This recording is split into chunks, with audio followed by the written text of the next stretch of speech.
Everyone still remembers how during one of the streams, Michael Kovac dropped a small hint about episode 7, saying it would split people into two camps and that some fans might even start to hate the amazing digital circus. And with that in mind, I want to let you be the first to know about one of the main themes that's going to stir up a lot of discussion among us throughout episode 7.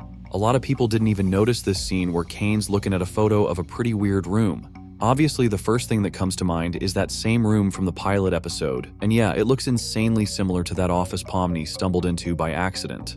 We already figured out a while ago that this room triggers straight-up panic in the digital circus characters, and Pomni's breakdown was like the perfect example of that. But even if we line up the pilot room with the one Caine's staring at now, it's pretty clear they ain't exactly the same, and that's where I got two theories that could help us get a better grip not just on what this room really means, but also on the bigger stuff that might go down in the digital circus later on. If we take another look at the scene with Pomni, it's pretty easy to see that this room is inside some huge office, which makes it totally possible that both spaces are just parts of one big room.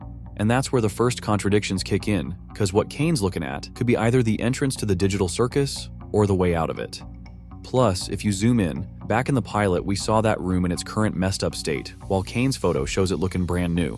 And since that pic was taken on a Polaroid, it's crystal clear it came from the past. So the first theory is that this snapshot is basically the entrance to the digital circus. Most likely Caine just can't wrap his head around why people were so hyped to figure out what this thing really was and jumped into the game without a second thought, while his adventures don't spark that kind of curiosity at all. But let's be real, that theory's kind of boring and way too simple for the digital circus. I feel like it's way more complicated and twisted than that, and if you notice with every new episode, the creators keep pushing us harder toward the idea that this weird symbol is one of the biggest mysteries of the whole circus, and cracking it will spill a ton more truth about this place. And yeah, lately we've been seeing the full abbreviation of that symbol pop up more and more, but honestly, that's just a fun detail, because most of us pieced that together right after the pilot anyway.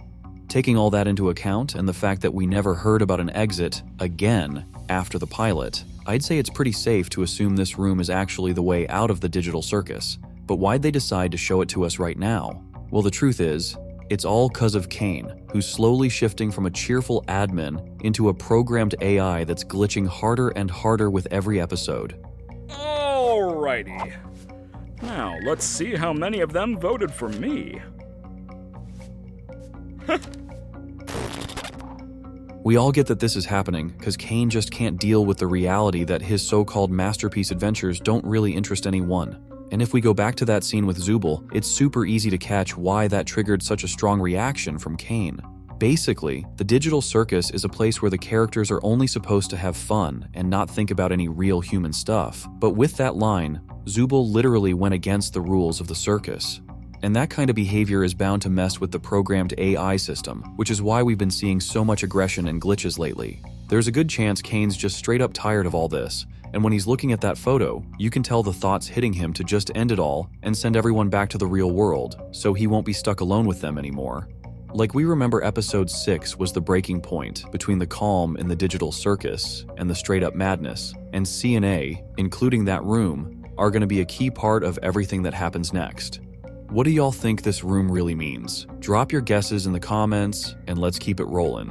Like I already said, this spot is for sure going to play a big role in the future, but I'm pretty sure episode 7's only going to be the start of uncovering the main mystery of the digital circus. For the longest time, we thought the letter A in C&A stood for Albert Spudsey, and that he was supposedly one of the founders of the circus. But episode 6 dropped some details that could totally flip the way we see everything.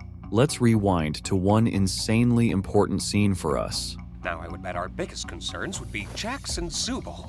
They're the youngest, so they probably still have some youthful fighting spirit. Man, I'm still missing a heart. This isn't fair.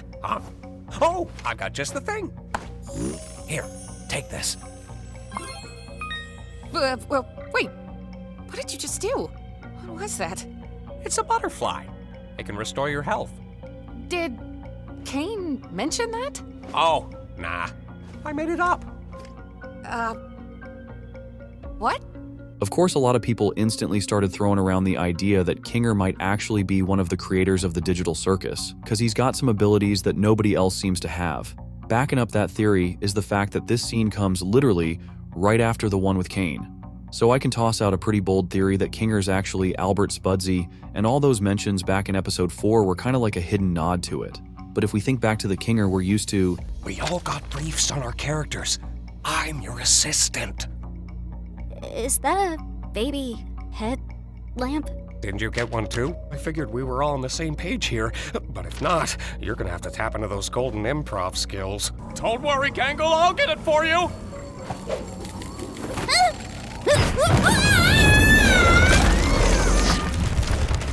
like from the very first second, it really feels like he's completely nuts and can't control the way he acts. But if you look at it from another angle, that kind of behavior actually gives Kinger a bunch of advantages, because he's basically a shadow in the digital circus, since nobody ever takes him seriously, and he can watch everybody else while staying invisible himself. I was also really intrigued by that scene where it seems like Kinger purposely dragged Pomni along to get a better read on who she is and what kind of feelings she's getting from the digital circus. Plus, at times we see Kinger as pretty wise and level-headed too. Before I know it, she'll be a different person. One who doesn't even want me around. The way I see it, relationships are two-sided. And then, there's that scene with Pomni from episode 3.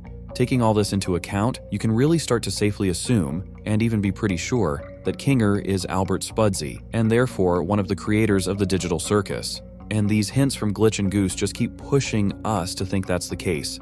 That's especially intriguing because I'm 100% sure that room wasn't shown to us for no reason. And even if it really is the exit from the digital circus, things might not be as rosy as they seem at first glance.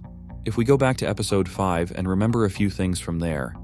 I sometimes got bored of things, and I would seek out mild thrills, like exploring abandoned buildings, and posting videos of it online. Ah, a YouTuber.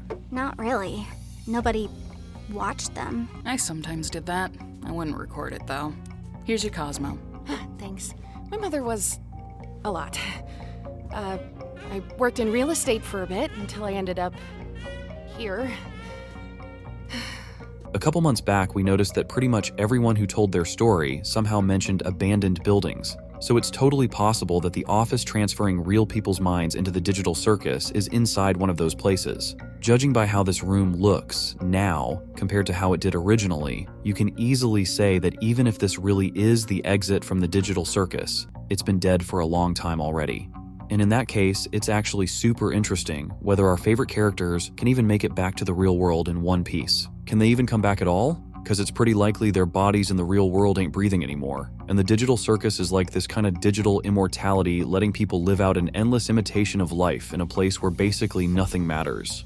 So you get it. Episode 7's gonna be even more epic than anything we've seen before, because that's exactly where the craziest stuff is about to kick off. As always, drop your thoughts in the comments, and I'll catch y'all real soon in the next videos.